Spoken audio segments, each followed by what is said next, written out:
உலகெங்கும் மக்கள் வாழ்கிற வாழட்டும் வாழட்டும் என்ற கருத்தை நாம் முன்வைத்ததாக உலக அரசு உருவாக்கப்பட்டது. இது சாதியை கடைபிடிக்குமா? கடைபிடிக்காது. மதத்தை கடைபிடிக்குமா? அது நம்பிக்கை. மத கோட்பாடு தப்பு. கடவுள் நம்பிக்கை என்பது யாரு? கடவுள் இருக்கிறார் இல்லை, அது பிரச்சனை இல்லை. இருந்தால் இருக்கட்டும், அதிலும் பிரச்சனை இல்லை. ஆனா மத கோட்பாடு தப்பு. ஏன்? ஒரு மதம் ஒரு மனிதனை உயர்ந்தவன், இன்னொரு மனிதனை தாழ்ந்தவன். இதுதான் மத கோட்பாடு கற்பிக்கிறது. அந்த கோட்பாட்டை எதிர்த்து நிற்கிறோம். மனிதனை வேறுபடுத்தி பார்க்க மத கோட்பாடு மட்டுமல்ல, எந்த கோட்பாடுகளும் நாம் தகர்த்து நிற்கிறோம். தன்னை போல சக மனிதனை வேறுபடுத்தி பார்க்கிற இந்த மத கோட்பாடு, ஜாதிய கோட்பாடு, மொழி கோட்பாடு, இனம் கோட்பாடு, எந்த கோட்பாடாக இருக்கட்டும், அத்தனை கோட்பாடுகளுக்கும் நாம் எதிராக நிற்கிறோம். எந்த அடையாளத்தையும் சுமக்க வேண்டாம். அதில் ஒன்றுமே இல்லை.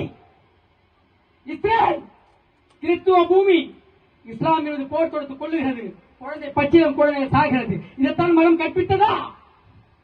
ஒரு கண்ணத்தை அறிந்தால் மறு கண்ணத்தை காட்டு என்ற அன்பை போதித்த ஒரு மனிதனின் கதை, ஒரு மனிதனின் கதைதான் பைபிள். வேறொன்றும் இல்லை. ஒரு கண்ணத்தை அறிந்தால் மறு கண்ணத்தை காட்டு. வருத்தப்பட்டு பாரம் சுமக்கிறவர்களே, நீங்கள் எல்லோரும் இடத்தில் வாருங்கள், நான் உனக்கு இலைப்பாறுதல் தருகிறேன். ஒரு மனிதனின் கதை. அந்த கதை என்ன சொல்கிறது? உலக மனிதத்தை சொல்கிறது. அதை நாம் கடைபிடிக்கிறோமா? அதுக்கு ஒரு தத்துவம், அதுக்கு ஒரு கோட்பாடு வகுத்துக் கொண்டோம். நாம் பிரிவினை ஆகிவிட்டோம். நாங்கள் இப்படிதான் இருப்போம். இது தேவையில்லை. இதுல இருந்து நம்ம மாறுபடுகிறோம் தோழர்களே. தத்துவங்களை மனிதனை பிரிக்கிற எந்த தத்துவங்களாக இருக்கட்டும், நாம் அதற்கு எதிர்த்து நிற்கிறோம். அந்த காலத்தில் எதிர்த்து நிற்கிற வீழ்த்துவதில்லை, சரி செய்ய களத்திலே நிற்கிறோம். அறத்தின் வழி கருத்துக்களை பதிவு செய்ய களத்திலே நிற்கிறோம். நாம் யாரும் புண்படுத்துவதோ யாரும் எதிர்த்து நிற்பதோ நமது வேலை அல்ல. மக்களை மக்களாக வாழ வேண்டும், மனிதனை மனிதனுக்கு உணர்த்த வேண்டும் என்ற இந்த அடிப்படை அறிவியல் கருத்துக்களை உள்வாங்கி இந்த அரசை தொடங்கி இருக்கிறோம். அன்பு தோழர்களே, உங்களை ஒரே ஒரு கருத்தை மட்டும் நான் பதிவு செய்கிறேன்.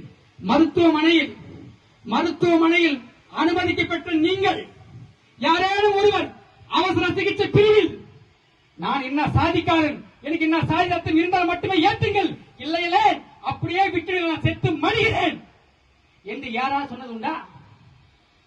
எத்தனை மனைவிமார்கள் அவசர சிகிச்சை பிரிவிலே மகப்பேறு காலத்தில் இருந்திருக்கிறார்கள். ரத்தம் ஏற்றினால் மட்டுமே குழந்தை பிறக்கும். அந்த சூழலில் என் மதக்காரன் வரட்டும், என் ஜாதிக்காரன் வரட்டும், என் மொழிக்காரன் வரட்டும், என் இனத்துக்காரன் வரட்டும் என்று யாராவது காத்திருக்கிறோமா? யாரும் இல்லையே. அறிவியல் கோட்பாடு அதை கற்பிக்கவில்லை. அதை யாரும் நமக்கு கற்பிக்கவில்லை. இந்த 26 ஆண்டு அரசியல் அனுபவத்தில், பல தலைவர் சுற்றுப்பயணத்தில் நான் புரிந்து கொண்டது ஒன்றே ஒன்றுதான். எனக்கு ஒரு கருத்தை ஏற்க வைக்கிறார்கள். அந்த கருத்தின் மூலமாக நான் இன்னொருவனை எதிர்க்கிறேன். என்னை போல் சக மனிதன் செத்து விடுவதை எதிர்க்கிறேன், ஆதரிக்கிறேன்.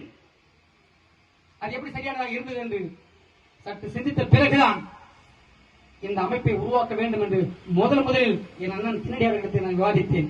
அண்ணா, இந்த அமைப்பை நான் தொடர்ந்து போகிறேன், உங்களுக்கு கருத்தை பதிவு செய்யுங்க.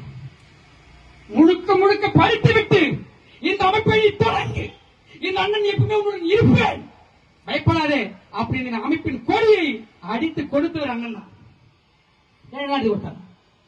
இப்படியெல்லாம் பல பேருடன் விவாதித்து இந்த அமைப்பு சரி வருமா சரி வராதா, இருக்கிற அடையாள அரசியலுக்குள் இந்த மக்களை சூழ்ந்து இருக்கிறார்களே, நாம் சொன்ன புதிய கருத்து எடுபடுமா எடுபடாதா? வள்ளுவன் உலக பொதுமறை தந்தான் என்று கூறுகிறார்களே, ஏன் வள்ளுவனை அம்போடு விட்டு விட்டார்கள்? ஏன் அந்த கருத்தை உலகம் முழுக்க பரப்புரை செய்யவில்லை என்ற கேள்வி எனக்குள்ளே இருந்தது.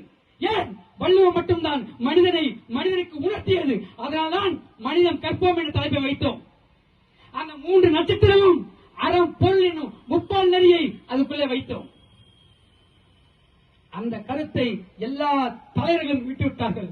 ஏன் என்று கேட்டால், வள்ளுவம் உலக பொதுமறை நூல், உலக மக்கள் அனைவருக்கும் பொருந்தும் என்று சொன்னார்கள். உலகத்தில் உள்ள அனைவருக்கும் பொருந்தக்கூடிய ஒரு நூலை எதற்காக நீங்க அம்போடு விட்டு விட்டீர்கள்?